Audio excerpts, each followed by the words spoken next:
नमस्कार, आपण पाहत आहात N Marathi news. N Marathi news मध्ये आपले स्वागत आहे. पाहुयात बातमीपत्र आणि विस्तार. दुग्ध प्रक्रिया उद्योग हा पूर्णपणे शेतीवर अवलंबून असताना त्याला व्यावसायिक कमर्शियल किंवा जड उद्योग हेवी इंडस्ट्री वीज दर श्रेणीतून वगळून कृषी पूरक दरामध्ये आपण करणार का? याच्यासाठी टीओडी दराचा फटका टाळण्याच्या दृष्टीने दुग्ध प्रकल्पांना मोठ्या प्रमाणात नेट मीटरिंग किंवा सौर ऊर्जा प्रकल्प उभारण्यासाठी विशेष अनुदान आपण देणार का? दुग्ध प्रक्रियेसाठी लागणारे चिलिंग प्लांट, कोल्ड स्टोरेज हे अत्यावश्यक सेवेत येतात. त्यासाठी विशिष्ट सवलती श्रेणी म्हणजे स्पेशल कॅटेगरी तयार करण्याबाबत आयोगाला निर्देश देणार का? माननीय अध्यक्ष महोदय, पहिल्यांदा तर टीओडीचा अर्थ काय आहे तर आपल्याला माहिती आहे की आता मोठ्या प्रमाणात आपल्याकडे सौर ऊर्जा ही उपलब्ध आहे आणि त्यामुळे सौर ऊर्जा ज्या काळामध्ये उपलब्ध असते त्या टायमिंगमध्ये आपण आपला खरेदीचा दर कमी होतो सौर ऊर्जेमुळे आणि म्हणून आपण त्या काळामध्ये 25% सूट दिलेली आहे. याचा अर्थ इतर काळात वाढवलाय असं नाही आहे, त्या काळामध्ये आपण सूट दिली आहे. आता मागणी अशी आहे की अशा प्रकारची सूट रात्री देखील असावी.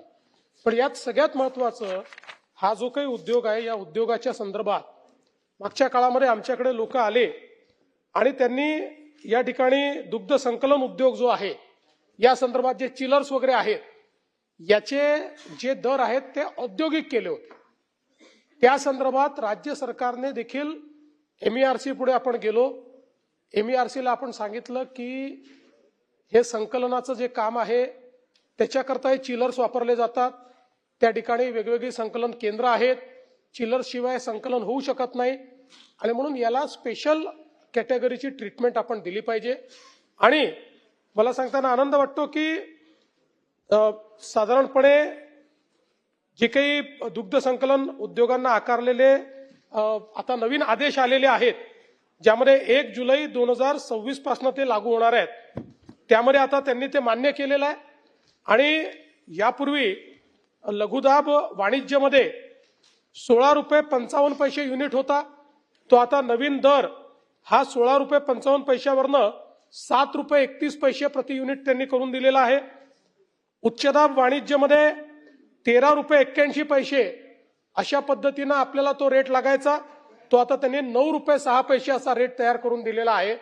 त्यामुळे निश्चितपणे आता हे जे नवीन रेट जे आपण MERC ला विनंती केली होती आणि त्यांनी ते मान्य केलेले असल्यामुळे त्याचा फायदा हा आपल्या शेतकऱ्यांना निश्चितपणे होईल.